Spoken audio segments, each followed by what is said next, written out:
Olá, bom dia. Hoje é dia 22 de maio de 2025. Eu sou Rafaela Vivas e o Direto do Plenário está no ar.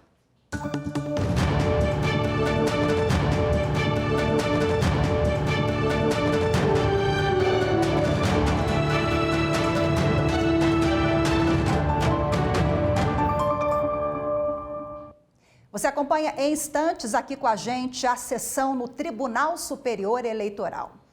E quem explica os processos que estão na pauta de julgamentos é a advogada Valéria Paz Landim. Seja muito bem-vinda, obrigada pela participação, tudo bem? Tudo bem, Rafaela, bom dia. Doutora Valéria, hoje nós temos 12 processos que estão na pauta de julgamentos. Quais são os principais? Olha, eu destacaria, sobretudo, o processo que vai abordar questões referentes à inelegibilidade por parentesco. E um outro também que vai abordar questões referentes à arrecadação e gastos de recursos em campanhas eleitorais. Os demais são processos que serão julgados em listas e que tranquilamente já possuem matérias assentadas e que, nesse sentido, não ganham tanto destaque como esses dois que nós acabamos de mencionar. Daqui a pouco a senhora dá mais detalhes sobre esses casos, eu peço licença e já voltamos a conversar. Bom, a Advocacia Geral da União pediu à Polícia Federal a abertura de investigação sobre crime racial contra a ministra substituta do Tribunal Superior Eleitoral, Vera Lúcia Santana. A presidente do TSE, ministra Carmen Lúcia, trouxe o caso a público na sessão dessa terça-feira. Os detalhes com o repórter Rimac Souto. A presidente do Tribunal Superior Eleitoral, ministra Carmen Lúcia, se manifestou na sessão plenária da última terça-feira sobre o fato ocorrido envolvendo a ministra substituta e vice-diretora da Escola Judiciária Eleitoral do TSE, Vera Lúcia Araújo, ao ser destratada e impedida de entrar no auditório da Advocacia Geral da União, mesmo se apresentando como palestrante e mostrando a carteira funcional na condição de ministra substituta do TSE. Ao abrir a sessão, Carmen Lúcia tornou público o ocorrido e disse que o fato atinge a justiça eleitoral como um todo e aos brasileiros e brasileiras. Nós fazemos campanhas permanentes pela inclusão, pela igualdade, pela possibilidade de não se ter, nem de longe, que alguém passar por nenhum tipo de destratamento. Racismo é crime, etarismo é discriminação. É inconstitucional, imoral e injusto qualquer tipo de destratamento em razão de qualquer critério que não seja o da dignidade da pessoa humana. A assessora especial de Diversidade e Inclusão, Cláudia Trindade, compareceu à sessão em nome da AGU e leu um ofício assinado pelo ministro da Advocacia Geral da União, Jorge Messias, com pedido formal de desculpas e manifestação de indignação pelo constrangimento ao qual foi submetida a ministra Vera Lúcia. Doutora Valéria Paz Landim, quer dizer, mais um caso absurdo. A ministra Carmen Lúcia já pediu providências ao Poder Executivo. Em pleno 2025, passamos por isso mais uma vez. Lamentável, né? É inaceitável e, sobretudo, no caso da ministra Vera Lúcia, aqui eu quero deixar de modo muito caloroso, de modo muito solidário, o meu apoio a essa situação que a nossa ministra foi submetida. Não são toleráveis esse tipo de comportamento, esse tipo de atitude, especialmente porque dentro da Corte, sobretudo dentro do Tribunal Superior Eleitoral, pela primeira vez nós temos duas ministras negras e que muito tem feito pela justiça eleitoral e pela democracia do país. É inadmissível que, nesse momento, pessoas ainda queiram julgar, ferir ou diminuir as pessoas em virtude da sua cor, em virtude da sua aparência, como se essas pessoas não tivessem dignidade ou como se não fossem pessoas como as demais. Então aqui fica o meu repúdio a essa pessoa, a essas pessoas que pelo Brasil ainda acham que o racismo ainda é uma forma de dominar ou de subjugar pessoas que são iguais como as outras. E por uma ironia, a ministra ela foi justamente palestrar sobre esse tema, né? Sobre racismo. É uma ironia bastante, vamos dizer assim, humilhante. É uma ironia humilhante porque é uma forma de mostrar que as pessoas não estão preparadas, né, para acolher esse tipo de debate, esse tipo de tema. O racismo vem cada vez mais sendo trabalhado, sendo discutido no Brasil e de modo particular no âmbito da justiça. Então, eu acho que a atitude da ministra Carmen Lúcia foi uma atitude bastante louvável.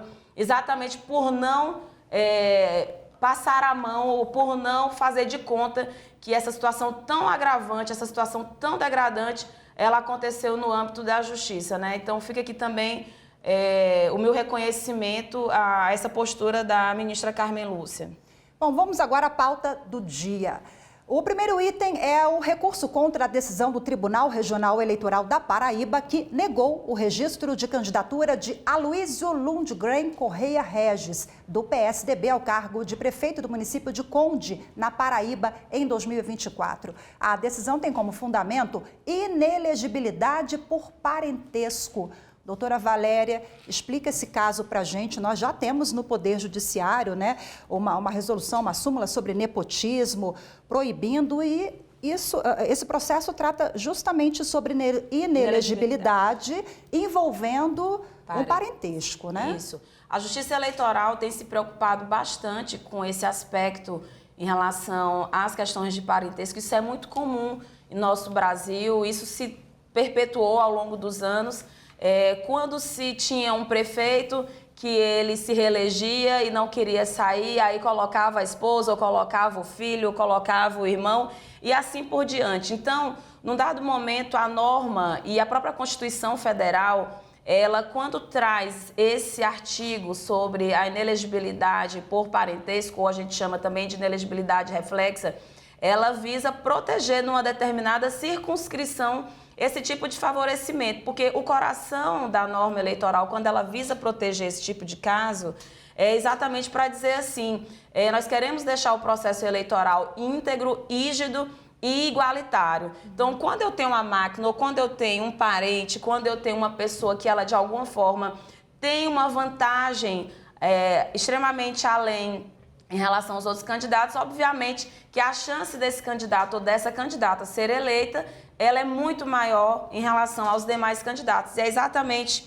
um dos temas de que trata esse processo. Visa proteger aquele número, aquela quantidade de votos, aquela eleição, de modo que não houvesse influência desse favorecimento. E a senhora falou há pouco, acho que é cultural aqui no Brasil, né? Nós temos verdadeiros caciques políticos, entre aspas, que se perpetuam no poder, aquela família, né? Exatamente. Isso é interessante perceber que nessa continentalidade do nosso país, no Sul nós temos um tipo de cultura de perpetuação no poder. No Nordeste nós já temos um outro tipo de performance para esse continuismo.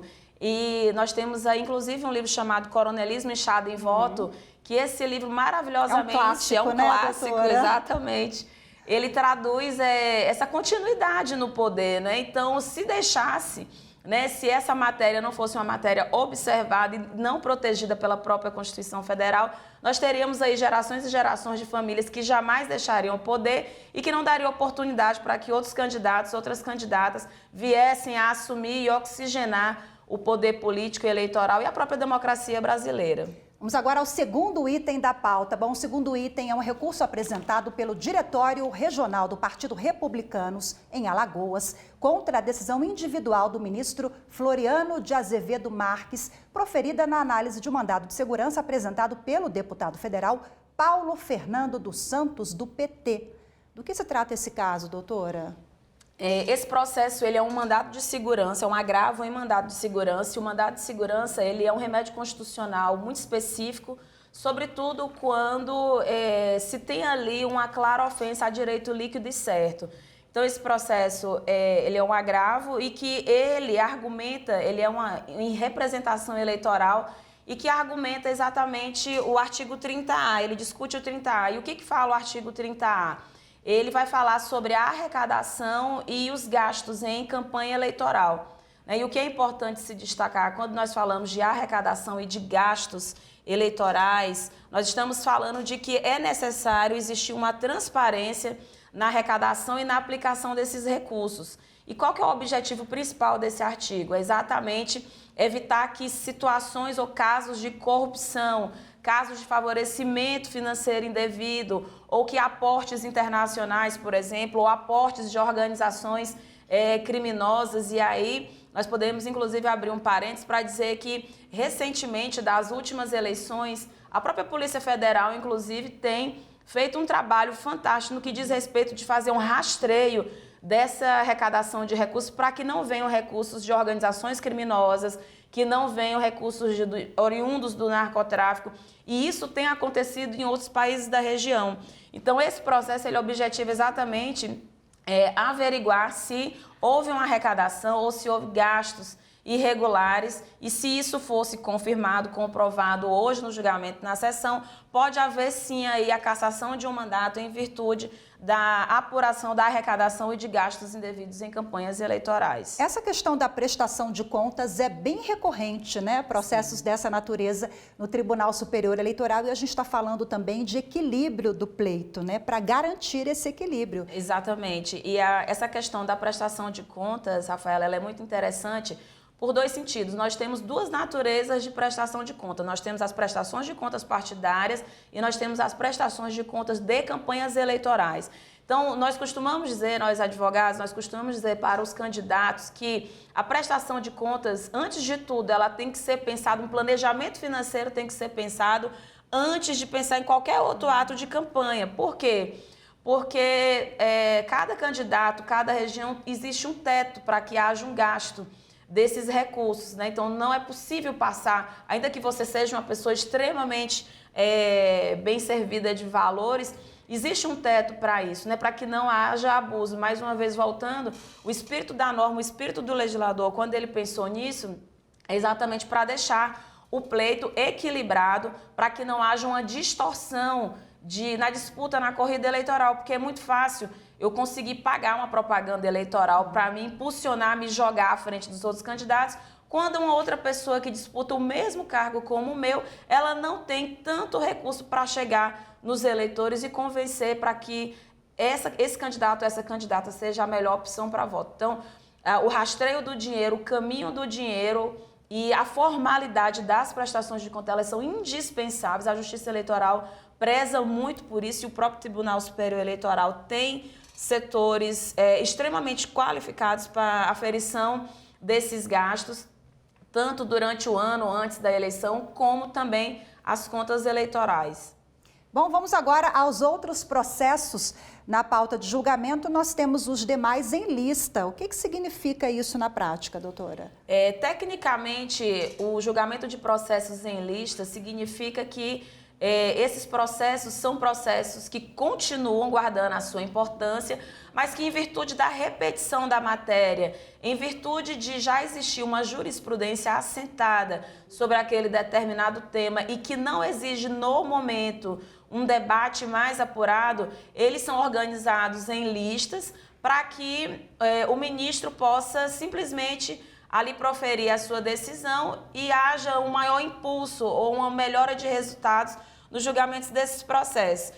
Quando um processo é julgado individualmente, em geral, significa que esse processo tem um certo debate a ser avançado, ou que existe uma maior atenção em relação a pontos específicos que talvez ainda não tenham sido abordados em outras situações e que abre a possibilidade de que os outros ministros também possam se aproximar, possam se integrar na matéria e trazer, às vezes, ou até uma virada de jurisprudência ou manter essa discussão na forma como se encontra esse julgado. Quer dizer, via de regra, são processos ali repetitivos, onde já há uma jurisprudência, a gente está falando de rapidez na prestação jurisdicional, mas só ressaltando que as partes já tiveram a sua oportunidade do contraditório, a ampla defesa, tudo isso já foi feito, né? Porque Exatamente. às vezes alguns advogados querem sustentar ali, não é o momento, porque o momento eles já tiveram essa oportunidade. Isso foi importante você fazer esse destaque, porque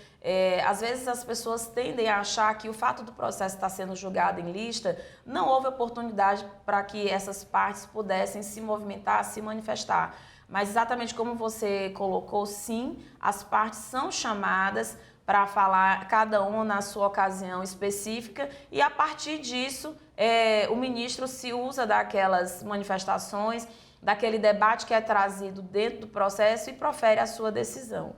Bom, enquanto a sessão não começa, doutora Valéria, nós vamos aos outros destaques da Justiça Eleitoral. Na última sessão, o Tribunal Superior Eleitoral referendou a decisão que confirmou o indeferimento da candidatura de Luiz Eduardo Santos de Araújo, do PL, ao cargo de vereador do município de Belfor Roxo, no Rio de Janeiro, em 2024. Luiz Eduardo já tem uma condenação por envolvimento com milícia na Baixada Fluminense. Anderson Arcoverde tem as informações.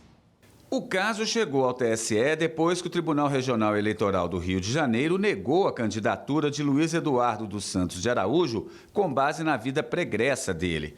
De acordo com o processo, o político foi condenado criminalmente a pena de 8 anos de reclusão por participar de milícia privada que exerce o domínio territorial em diversos bairros do município de Belfor Roxo. O relator do processo no TSE, ministro Ramos Tavares, destacou que a Constituição Federal veda a candidatura de integrantes de organização paramilitar ou congênere.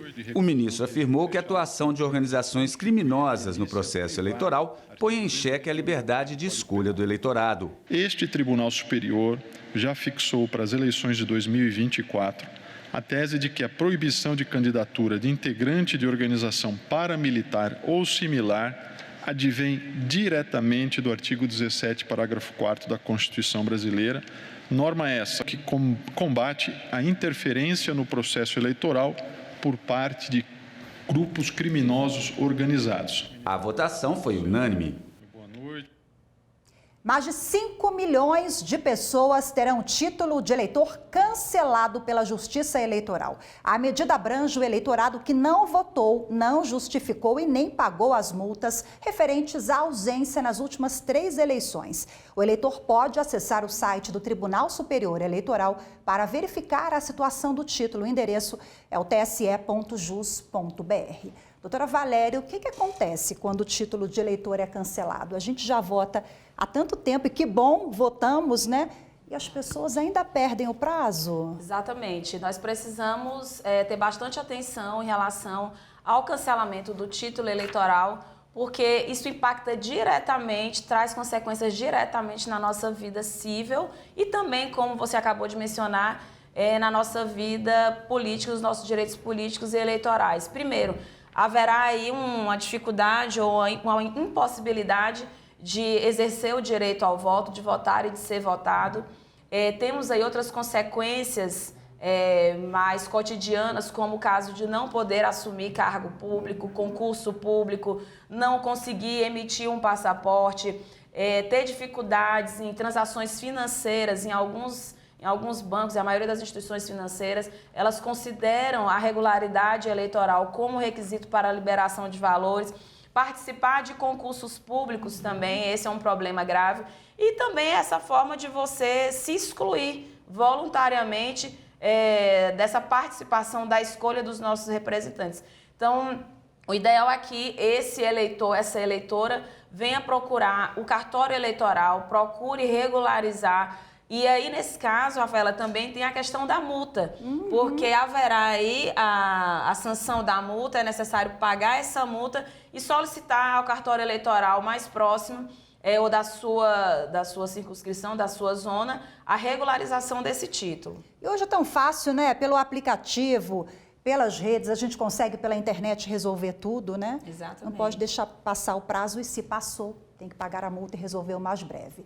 Bom, o Tribunal Superior Eleitoral confirmou a decisão que condenou o prefeito de Taubaté, no interior de São Paulo. Sérgio Vitor, do Partido Novo, vai pagar multa por divulgar conteúdo negativo contra um adversário nas eleições de 2024. A repórter Evne Araújo acompanhou a sessão. Sérgio Vitor foi condenado pelo Tribunal Regional Eleitoral de São Paulo por ter impulsionado propaganda eleitoral com conteúdo negativo contra outro candidato à Prefeitura de Taubaté em 2024. No caso, o TRE aplicou multa de R$ 5.000 para cada um dos 10 vídeos publicados nas redes sociais, totalizando R$ 50.000. No Tribunal Superior Eleitoral, Sérgio Vitor contestou o entendimento do relator, ministro Floriano de Azevedo Marques. Ele havia rejeitado o recurso apresentado pelo político e manteve a multa. O ministro entendeu que houve no episódio disseminação de propaganda eleitoral negativa contra o concorrente, o que é proibido pela Lei Lei das Eleições. A defesa do prefeito sustentou que, para a configuração de propaganda negativa, seria necessário o pedido de não voto, o que não teria ocorrido nos vídeos postados. Na análise do recurso, no entanto, o ministro Floriano de Azevedo Marques destacou que o impulsionamento de conteúdo de propaganda eleitoral na internet somente é admitido com a finalidade de promover ou beneficiar candidatos e legendas partidárias. O relator enfatizou que a alegação de que a crítica é inerente ao debate democrático e está dentro dos limites da liberdade de expressão não afasta o ilícito verificado no caso. O entendimento já assentado desse tribunal que o impulsionamento de propaganda nas redes sociais é vedado quando esse impulsionamento emula conteúdo crítico, negativo, desairoso aos opositores. É dizer, Superior Eleitoral para acompanhar a sessão que já está começando. Doutora Valéria, muito obrigada mais uma vez pela sua participação. Fiquem agora com a transmissão ao vivo do julgamento no TSE. Bom dia a todas as pessoas presentes. Podemos nos assentar. Declaro aberta a sessão desta quinta-feira, 22 de maio de 2025, do Tribunal Superior Eleitoral. Cumprimento os integrantes deste tribunal, ministro vice-presidente Cássio Nunes Marques, ministro André Mendonça, ministra Corregedora-Geral da Justiça Eleitoral Isabel Galotti, ministro Antônio Carlos Ferreira, ministro Floriano de Azevedo Marques, ministro Ramos Tavares, cumprimento nosso vice-procurador-geral eleitoral, doutor Alexandre Espinosa, senhoras e senhores advogados, cumprimento de uma forma muito especial e carinhosa os estudantes do curso de Direito das seguintes instituições: Centro Universitário Araguaia, de Goiânia, Faculdade Estácio, de São Paulo, e Faculdade Federal de Ouro Preto, da minha amada Minas Gerais. Sejam todos muito bem-vindos, bem-vindas, senhores estudantes, senhores professores. Nós nos sentimos muito honrados com a presença de todos vocês. Esperamos que seja muito proveitosa essa sessão. Muito obrigada pela presença. Cumprimento os senhores servidores. Peço ao senhor secretário João Paulo de Oliveira que proceda à leitura da ata da sessão anterior. Ata da sessão ordinária jurisdicional do Tribunal Superior Eleitoral, realizada em 20 de maio de 2025. Presidência da senhora ministra Carmen Lúcia, presentes à sessão os senhores ministros Nunes Marques, André Mendonça, Isabel Galotti, Antônio Carlos Ferreira, Floriano de Azevedo Marques e André Ramos Tavares. Vice-procurador-geral eleitoral, doutor Alexandre Espinosa Bravo Barbosa. Às 19h41 foi aberta a sessão, sendo lida e aprovada a ata da sessão anterior. Foram julgados 11 processos e a sessão foi encerrada às 20h15. Indago dos senhores ministros se há alguma anotação, retificação, observação a fazer sobre a ata. Não havendo, declaro-a aprovada. Apregou para julgamento o agravo regimental no recurso especial eleitoral número 0600-279-62, procedente de Conde, Paraíba, relatada pelo eminente ministro Floriano de Azevedo Marques, sendo agravante a Luiz Lundgren Correia Regis, e agravada a coligação Fé e Povo por um Conde cada vez melhor. Este é um agravo interno interposto contra a decisão do senhor ministro, que manteve acórdão do Tribunal Regional Eleitoral da Paraíba, reformando sentença para indeferir o requerimento de registro de candidatura ao cargo de prefeito do município de Conde nas eleições de 2024.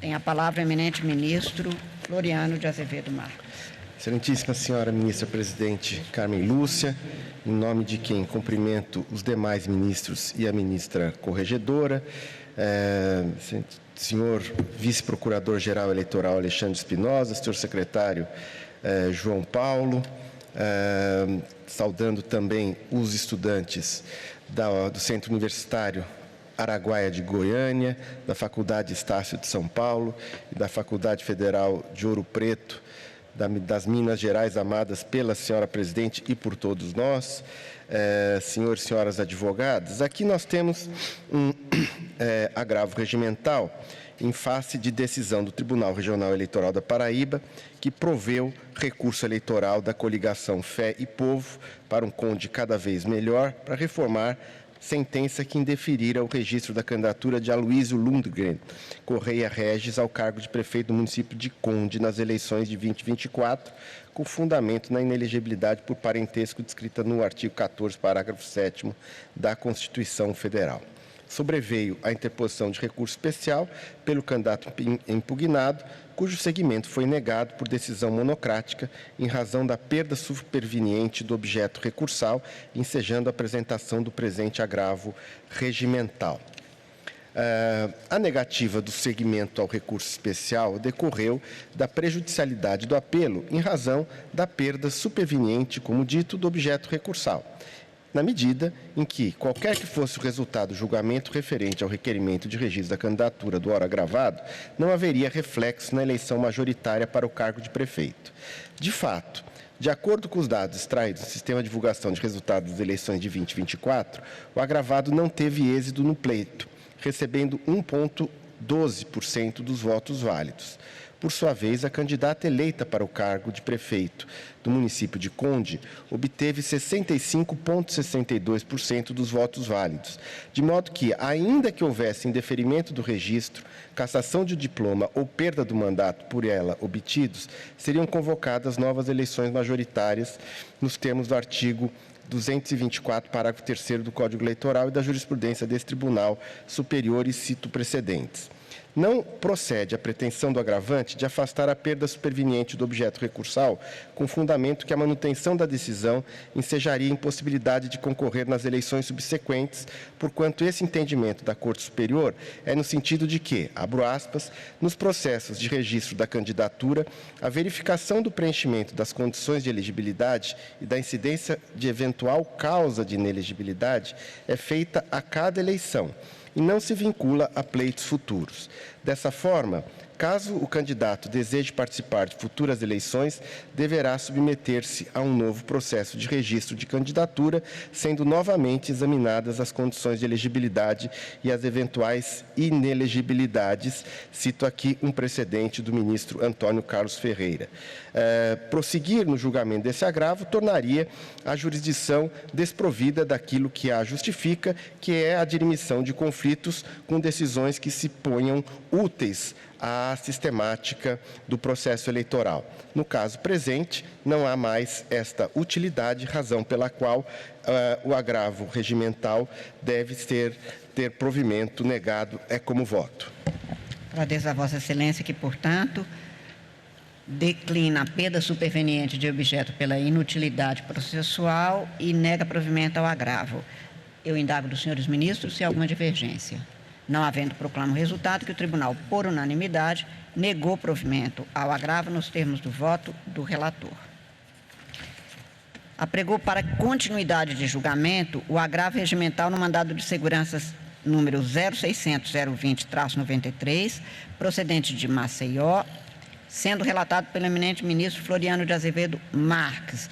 O processo está com vista ao eminente ministro Ramos Tavares. Neste caso, agravante é o Republicanos estadual, agravado Paulo Fernando dos Santos. Este é um agravo interposto contra a decisão pela qual se concedeu parcialmente a segurança para declarar nulidade de atos processuais praticados em representação pela alegada captação ilícita de recursos financeiros nas eleições de 2022.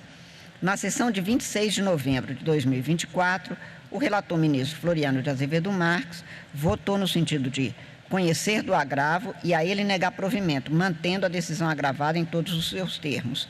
Em seguida, pediu visto o ministro Ramos Tavares. Antes de passar a palavra ao ministro, eu indago do senhor relator se quer fazer alguma referência ou anotação. Não, eu recebi aqui o voto do ministro André e acho que não há nada a complementar. Portanto, passo a palavra ao eminente ministro Ramos Tavares. Excelentíssima senhora presidente, ministra Carmen Lúcia, muito bom dia. Meus cumprimentos a todos os eminentes integrantes deste tribunal, ao vice-procurador-geral eleitoral,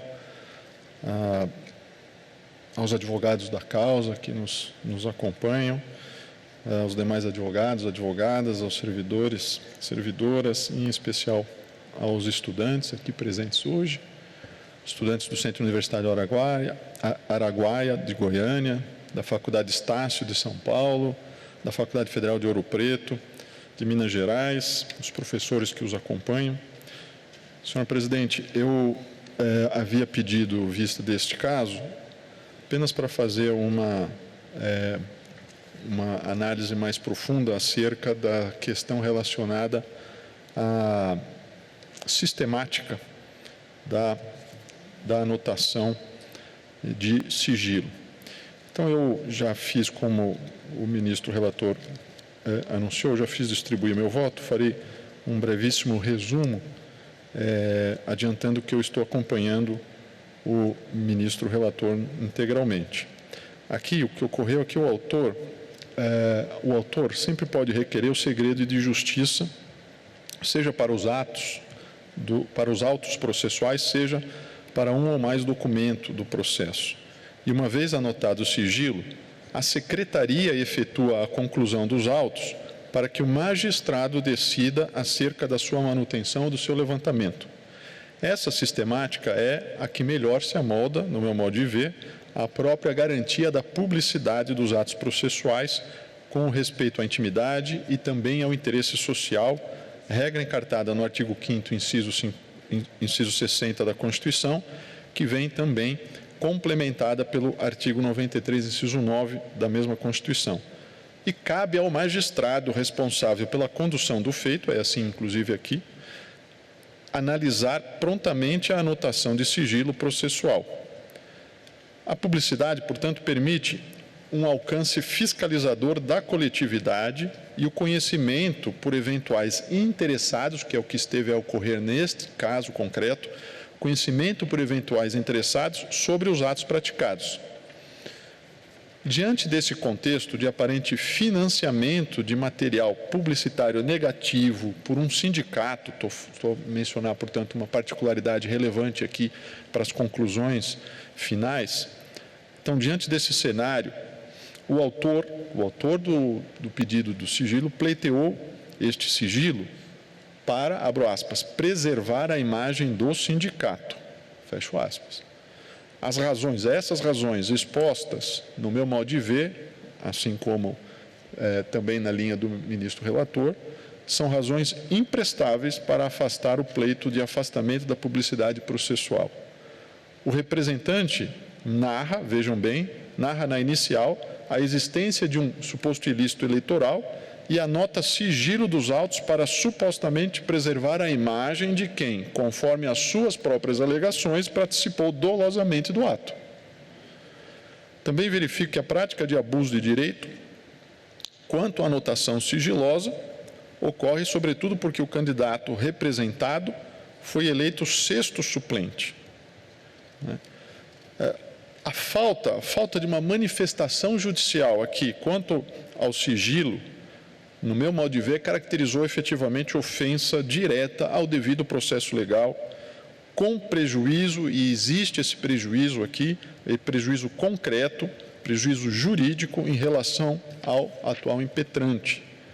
O acesso que ocorreu aos autos posteriormente e a todo o complexo desta causa não foi apto a suplantar esse vício.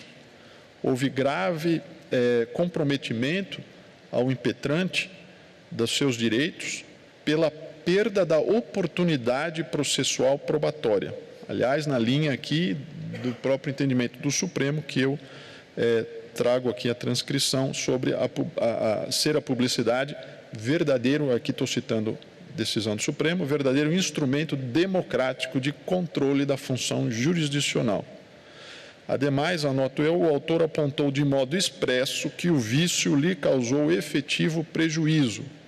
Portanto, a solução, senhora presidente, propugnada pelo relator, a meu ver, respeita o disposto no artigo 219 do Código Eleitoral, que inclusive positiva aqui na seara eleitoral a máxima de que não há nulidade sem prejuízo. Pas de nullité sans griffe. Uma vez que a nulidade pronunciada tem como pressuposto a existência de demonstrado prejuízo no caso concreto e, por isso, acompanho, senhora presidente, o relator integralmente para negar provimento ao agravo regimental. Agradeço a Vossa Excelência. Como voto eminente, o ministro vice-presidente Cássio Nunes Marques. Eminente presidente, ministra Carmen Lúcia, cumprimento Vossa Excelência, na pessoa de Vossa Excelência, cumprimento todos os presentes, cumprimento cumprimento especial aos professores e alunos do Centro Universitário Araguaia de Goiânia, da Faculdade Estácio de São Paulo e da Faculdade Federal de Ouro Preto, em Minas Gerais. Senhora Presidente, adoto o relatório já lançado pelo relator e passo direto ao voto.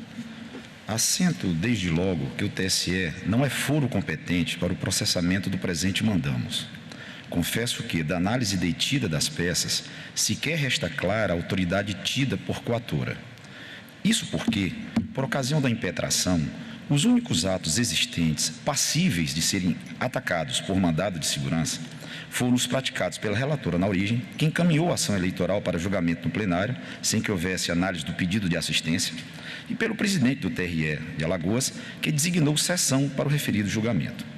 Tenho, com as vênias do relator e do eminente ministro André Ramos Tavares, que os atos citados não eram passíveis de serem impugnados por mandado de segurança, dada a carência de conteúdo decisório.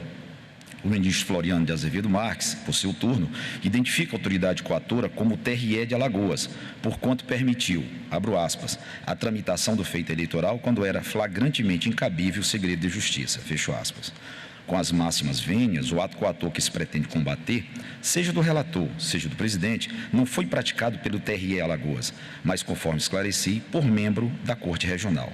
Como bem alertado pela Procuradoria-Geral Eleitoral no seu parecer, o TSE não é o foro adequado para essa impetração, porquanto, abro aspas, a Lei Orgânica da Magistratura Nacional, LOMAN, Lei Complementar 35 de 79, em seu artigo 21, inciso 6, atribui competência privativa aos tribunais para julgar, originariamente, os mandados de segurança contra seus atos, os dos seus respectivos presidentes e de suas câmaras, turmas e sessões. Esse entendimento, inclusive, está estampado no enunciado número 34 da súmula do TSE, que dispõe: não compete ao Tribunal Superior Eleitoral processar e julgar mandado de segurança contra ato de membro de Tribunal Regional Eleitoral. Para além disso, constou da informação prestada pela relatora do feito na origem que, antes mesmo da primeira decisão liminar proferida nestes autos, datada de 30 de janeiro de 2024, houve a suspensão da tramitação do feito, tendo a Corte Regional levantado o segredo de justiça e determinado às partes que se manifestassem sobre o pedido de assistência, nos termos do que disciplina o artigo 120 do Código de Processo Civil. Dessa forma, tampouco identifica ilegalidade a ser combatida pela via excepcional do mandamos. Não fosse o bastante, impende também reconhecer que não se tem notícia de precedente deste Tribunal Superior que tenha reconhecido nulidade em razão da não participação de assistente simples. A assistência simples pode integrar o feito a qualquer momento e receber o processo no estado em que se encontra. Em síntese, a decretação da nulidade pretendida nestes autos não parece consentânea com o Instituto da Assistência, ainda que se considere a temporária tramitação do feito em segredo de justiça.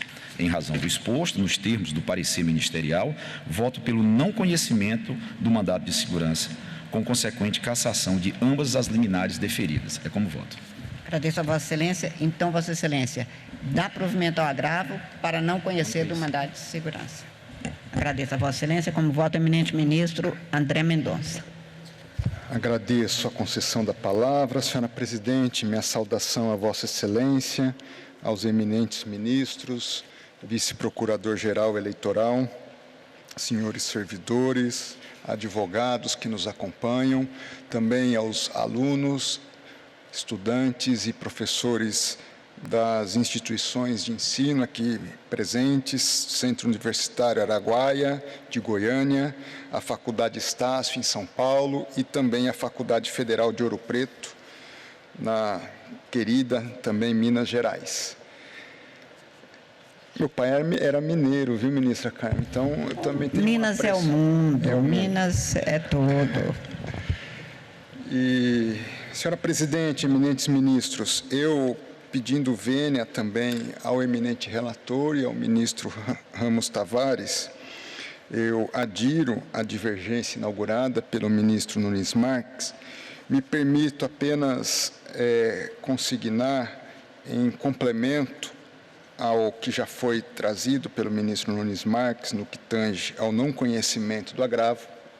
Eu entendo que, ainda que superada a questão preliminar, também não haveria razão ao pleito de nulidade processual. E eu justifico da seguinte forma: ainda que superemos essa questão, atento às informações prestadas pela autoridade apontada como coatora, eu verifico que não houve negativa de admissão do impetrante naqueles autos. A Corte Regional, ao apreciar a questão de ordem suscitada pela relatora, diante de petição apresentada, suspendeu o julgamento para facultar o prazo para a manifestação das partes. Logo, por esse prisma, não haveria como concluir pela prática de ato ilegal, ainda mais sob o viés de teratologia, condição essencial para se admitir o mandado de segurança contra ato judicial, o qual, diga-se, seria passível de recurso na via e no momento adequados. Nesse ponto, aliás, entendo que conceder a segurança para, desde logo, determinar a habilitação do impetrante naqueles autos implicaria a supressão da instância.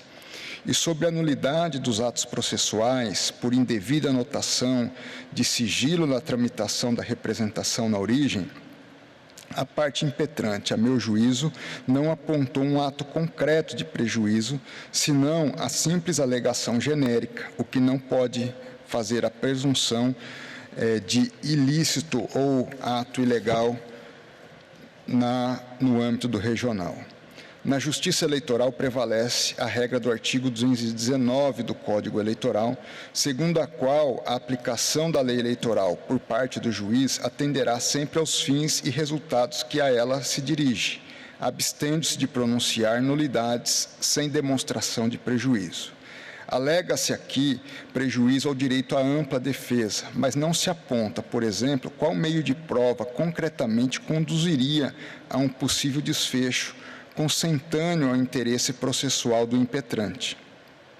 Por outro lado, há que se ter em vista que a defesa da licitude da captação e dos gastos de campanha para fins de improcedência do pedido formulado na representação está muito mais subordinada aos meios de prova que o próprio representado poderia produzir. Isso reforça a intelecção de que, no caso concreto, seria imprescindível a indicação precisa de qual prova que não tenha sido requerida pelo representado poderia ter sido de iniciativa do impetrante, ao menos para aquilatar em abstrato a sua pertinência. Inclusive, mesmo em deferimento da prova, para constituir cerceamento de defesa, demanda necessariamente um efetivo prejuízo, e nada disso veio apontado nesta impetração. Sobre a necessidade de demonstração do efetivo prejuízo, eu cito 2 precedentes desta Corte.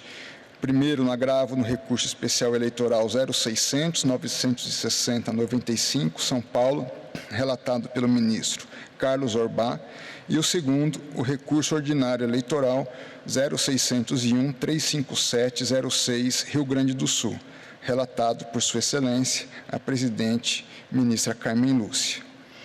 Sendo assim, o quadro em que estamos e dessa análise não vislumbra o direito líquido e certo, ainda mais para justificar a impetração desse mandado de segurança, à luz do enunciado da súmula número 22 deste tribunal, segundo a qual não cabe mandado de segurança contra a decisão judicial recorrível, salvo situações de teratologia ou manifestamente ilegais. Assim, também, acompanhando o ministro Nunes Marques, voto pelo provimento do agravo regimental, o não conhecimento do mandado de segurança e, ainda que superada a questão processual, por sua denegação. É como voto, senhora presidente. Agradeço a Vossa Excelência, que, portanto, acompanha a divergência no sentido de dar provimento ao agravo para não conhecimento do mandado de segurança e, se superado, pela denegação da ordem. Como voto eminente, ministra Corregedora-Geral Eleitoral, ministra Isabel Galotti. Bom dia, senhora presidente, na pessoa de quem cumprimento todos os colegas participantes desta sessão, o membro do Ministério Público, advogados, servidores e todos aqui presentes, especialmente os estudantes do Centro Universitário de Araguaia, em Goiânia, da Faculdade Estácio de São Paulo e da Faculdade Federal de Ouro Preto. eu peço a máxima vênia aos ministros Cássio Nunes Marques e André Mendonça para acompanhar o voto do relator. Penso que, estando o processo em julgamento com votação já iniciada, o ato coator, a meu sentir, passa a ser do Tribunal Pleno, que, ao entrar no mérito, e já o fez com 2 votos num sentido e 1 voto no outro sentido, ele encampa e legitima todo o processamento da causa pelo relator originário, que funciona como órgão do tribunal e sempre age em nome do tribunal. Penso, ademais, que há interesse direto do impetrante, porque ele é que eventualmente poderá vir a ser prejudicado. Ele é o titular em exercício da cadeira cuja titularidade poderá ser alterada com a recontagem dos votos. Quanto ao prejuízo, entendo que houve perda de oportunidade de participar de toda a instrução, a tramitação da causa e, sobretudo, de apresentar defesa antes da formação da convicção do relator e dos juízes que votaram em seguida. Peço, portanto, a máxima vênia para aderir ao voto do relator. Agradeço a Vossa Excelência. Como voto, o eminente ministro Antônio Carlos Ferreira. Senhora Presidente, cumprimento Vossa Excelência, cumprimento a senhora Corregedora-Geral da Justiça Eleitoral, cumprimento os eminentes ministros, peço licença para subscrever os cumprimentos feitos por Vossa Excelência na abertura dos trabalhos e uma saudação especial aos estudantes e aos professores que nos visitam. Sejam muito bem-vindos, desejo a todos um excelente dia. Senhora Presidente, a controvérsia em julgamento, na controvérsia de julgamento, o interesse, ao meu ver, o interesse do órgão impetrante no julgamento da representação é meramente secundário, sendo inequívoca a sua condição de assistente simples, o que evidencia ser descabida a pretensão por ele deduzida de se anular a marcha processual anterior à sua efetiva integralização à lide. O ato tido por coator foi praticado por advogado da autora da representação. Não se trata, portanto, de um ato de autoridade. E, ademais, a análise da tese de que a conduta do advogado teria se constituído num estratagema para evitar que o assistente simples tomasse ciência do feito, esse exame demandaria um exame aprofundado das provas acerca dessa deliberada intenção subjetiva do advogado, o que é incompatível com a via estreita do mandado de segurança. A suposta omissão em não levantar o sigilo é atribuível à relatora da representação, a quem compete dirigir o feito, circunstância que atrai o óbice da súmula 34, porque não compete a este tribunal processar e julgar mandado de segurança contra ato de membro do Tribunal Regional Eleitoral. E ainda que se considerasse como ato coator a deliberação do TRE em sede de questão de ordem para a retirada do sigilo do processo, também não compete a esse Tribunal Superior o julgamento de mandado de segurança contra a decisão colegiada de Tribunal Regional Eleitoral ou contra ato de seus membros a teor dos verbetes sumulares 22 e 34 da súmula desse tribunal, 41 do STJ, 624 do Egrégio Supremo Tribunal Federal. Por isso, senhora Presidente, eu peço vênia ao eminente relator e aos eminentes ministros que acompanharam o seu voto para deles divergir e subscrever os votos divergentes. Agradeço a Vossa Excelência.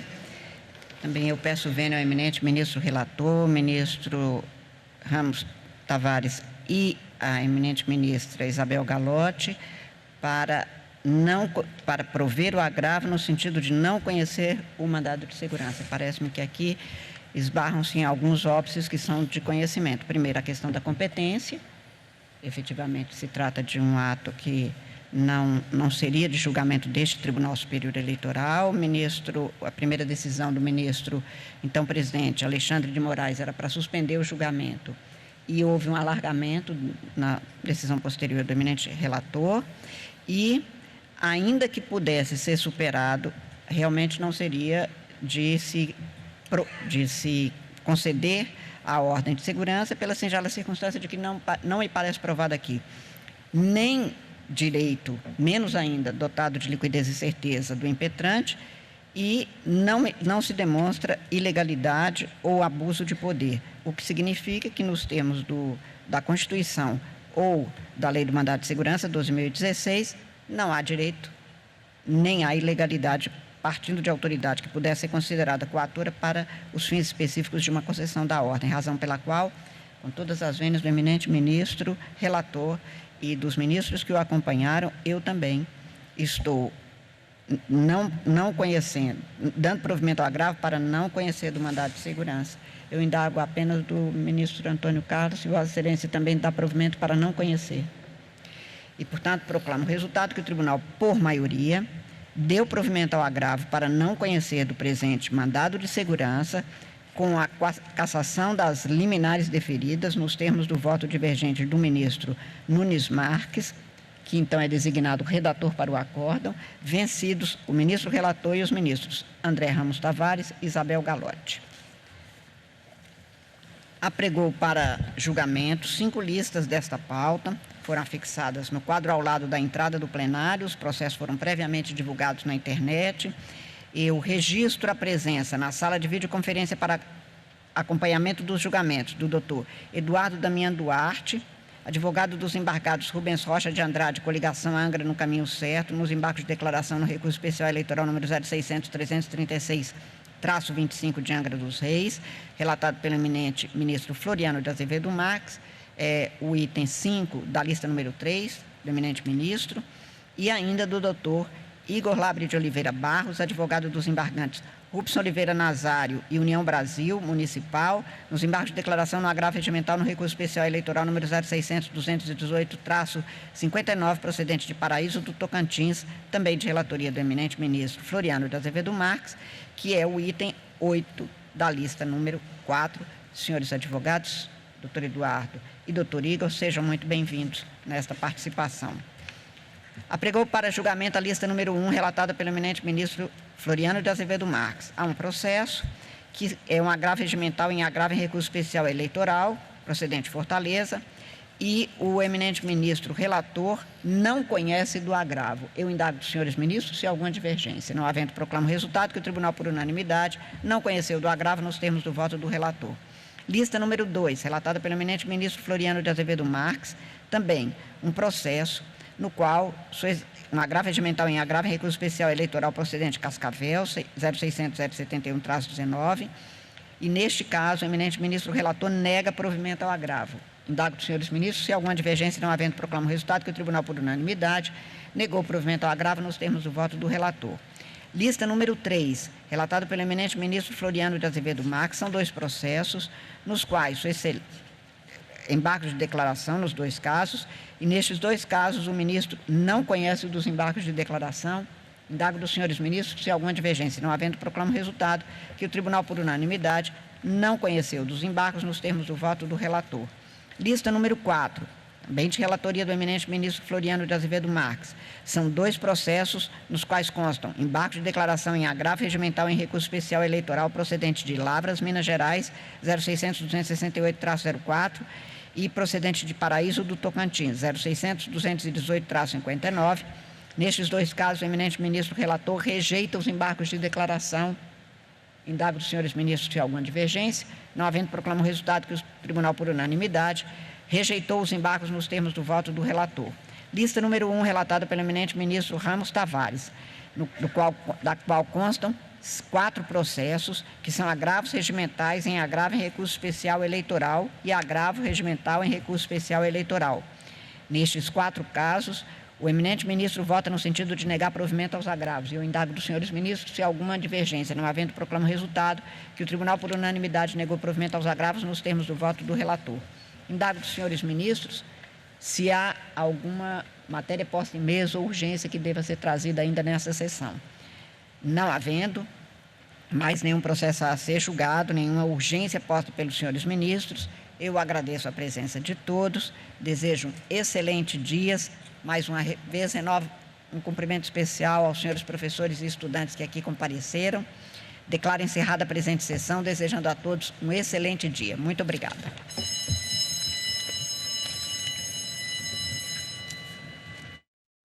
O Direto do Plenário fica por aqui. Obrigada pela companhia. Continue com a programação da TV Justiça. Até a próxima. Tchau.